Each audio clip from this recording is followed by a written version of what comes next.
Essentially, a friend of mine in real life wanted me to make a video on the recent strain of non-white crime taking place and the view of the non-whites that she works with claiming, oh, well, this isn't good and yada, yada, yada. And the most recent one was this Salvador Ramos, who was the shooter in Texas that shot up an elementary school and killed. I think it was like 19 children. I think it's up to now, but don't quote me on that because I know that I think it's between 15 and 19. I think I heard both numbers.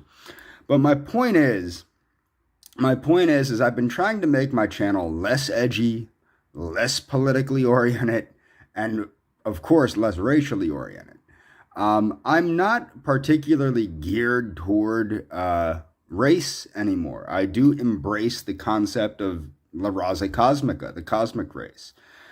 People might find that odd. They think I was doing that to impress some chick. That's not the case. I honestly do believe that. But the thing that was funny is apparently somebody said that, oh no, now people are going to hate Hispanics because this shooter was Hispanic. People, amazingly, it seems that everyone seems to not realize that Hispanics already commit a greater portion of crime per capita than non-Hispanic whites. Okay? That already is a reality. But apparently what has happened, now the people, there's Salvador Ramos, and then the other one was this Andrew Abdullah that shot a dude in the New York subway, who was some Goldman Sachs banker named Enriquez. So Enriquez was the victim of this dude Andrew Abdullah, who, whatever the motive was, who knows? Apparently, he just wanted to kill the guy. There doesn't even seem to be a motive. The dude was going to brunch and pop, pop, pop. He's dead now. Okay? And then Andrew Abdullah handed the gun off to some homeless dude who sold it for $10 to a dude that bought it, who then reported it to the police.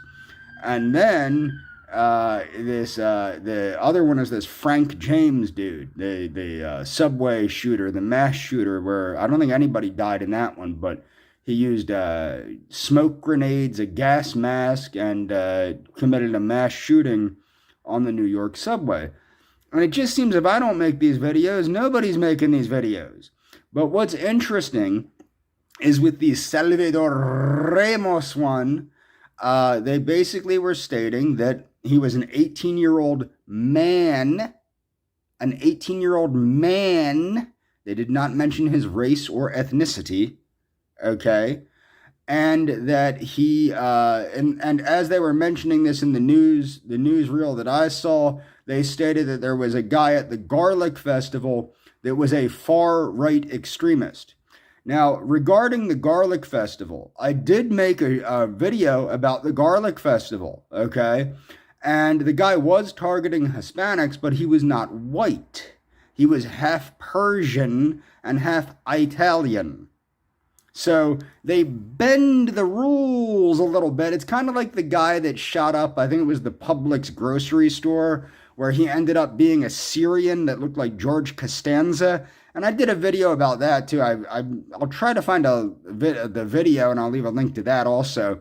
But as soon as they found out the guy was a Syrian that did it, all of a sudden, nobody's talking about it. When they look at the guy and he looks like George Costanza instead of like me, nobody's talking about it anymore. Nobody's talking about the fact that a Syrian shot up a grocery store. Okay? So that was what was crazy about that.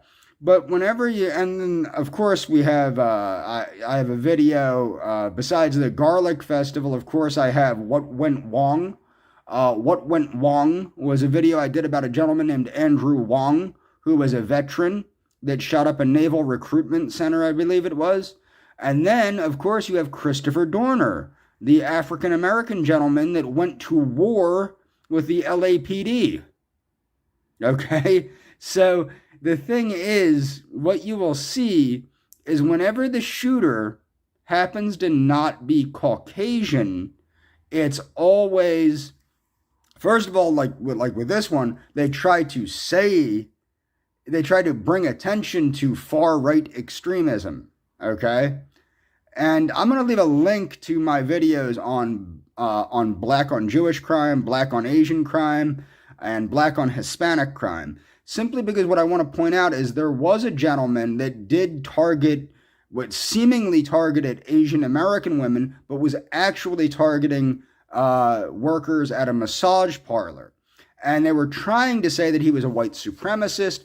The gentleman was not a white supremacist. The guy was a weirdo that was a sex pervert that was upset by his sex perversion and was targeting women that worked as masseuses with happy endings that happened to be, there happens to be a disproportionate amount of Asian women represented in that community, but he was not actually targeting Asians.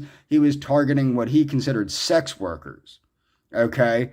So that was not a racially motivated crime there. But when you see things such as, for example, the two black Hebrew Israelites that targeted the kosher market in New Jersey, that was a racially motivated attack.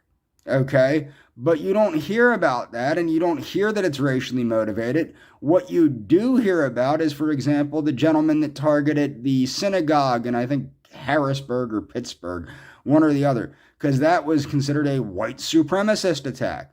But what you will notice is there is a far more disproportionate amount of violence committed by non-whites against all other groups of people.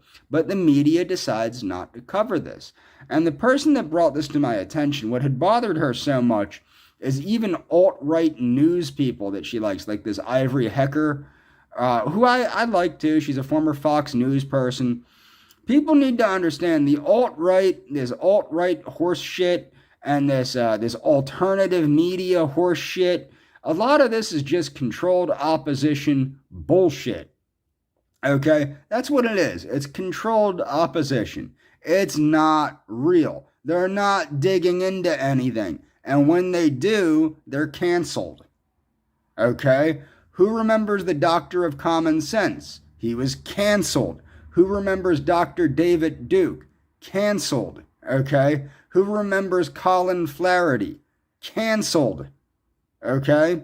Because they are not necessarily the controlled opposition. I'm not even a fan of Colin Flaherty. As people know, I like what Colin Flaherty did. I like his work, but I didn't like that he attacked me and Dr. David Duke. He attacked me and Dr. David Duke, saying that I told President Trump to stop pandering to the African American community and start representing the people that voted for him, which are the white working poor, and he was not representing the white working poor or Americans for that matter, because Trump went full blown into this platinum plan nonsense and all this. And Colin Flaherty had the audacity to tell me that I was his enemy and that so was Dr. David Duke. And that rubbed me the wrong way. Cynthia McKinney. I think Cynthia McKinney might still have a YouTube channel. I'm not sure. Cynthia McKinney, who's a black woman that hits on the truth about Israel. Canceled. So these alternative media sources, they're not digging into these things, either by choice because they don't want to get canceled or because they're too cowardly to cover them. Okay? But the point is that you have to understand this idea that a mass shooting was committed by a Hispanic at an elementary school.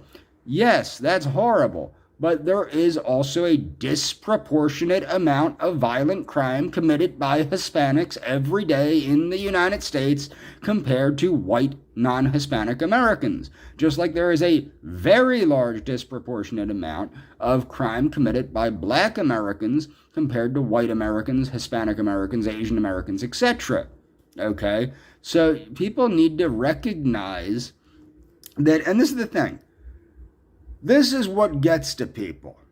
It seems that the average person doesn't even watch the news anymore. So you can't even really blame the media. They live in their own little social media bubble. this little conclave bubble of what they see on Facebook and Twitter, etc. So they see what they want to see, and it's accentuated by an algorithm that makes them see what they want to see. Apparently, from what my friend who wanted me to make this video said, it seems like people actually believe that, white people are out there committing all the crime, and white people commit a disproportionately high amount of crime, and white people are the enemy of humanity and all this stuff. And, this is because of social conditioning through social media, through people's purposeful desire to misinform themselves, for their personal desire to not step out of their comfort zone, to not seek an objective view. The reason that I'm not as racially oriented anymore is because I've stepped out of my comfort zone. I've looked at everything. I've weighed things. Now, I still make videos about the importance of demography over politics. In fact, I'll leave a link to my video about demography over politics. And I believe that. I believe demography matters. Okay? I do not believe that the United States can be filled with a bunch of non-Americans, and that these non-Americans, these non-Anglo-Americans are going to somehow be the forebear. They're going to be the same as the forebearers of our Constitution and the forebearers of our system of governance, and that they're going to be American. It doesn't work that way. Genetics matter. People make culture. Culture does not make people. Okay? Although people do make cultures that become a culture of critique, and that culture of critique can shape the form of people through a sort of passive eugenics. Okay? And I'll get into that possibly in the future when I read Dr. Kevin MacDonald's Culture of Critique. I haven't actually gotten into reading the Culture of Critique yet. And this is the thing. People like to assume that I'm anti-Jewish. I'm not anti-Jewish. In fact, I'm still reading Dr. Morgan Levine's book. Dr. Morgan Levine is clearly Jewish. I think she's an absolutely astonishingly wonderful person. Okay, there's a lot of Jewish people I respect. I respect the concept of the Kabbalah. I like Baruch Spinoza. It's not a Jewish, non-Jewish thing either. Okay, it's a thing about people misleading other people. People know my views. The people that sold out America were essentially the white Anglo-Americans that sold out America, because these other groups would not have been able to distort Americanism to the point that they have if the Anglo-American majority did not allow it. And that's the thing.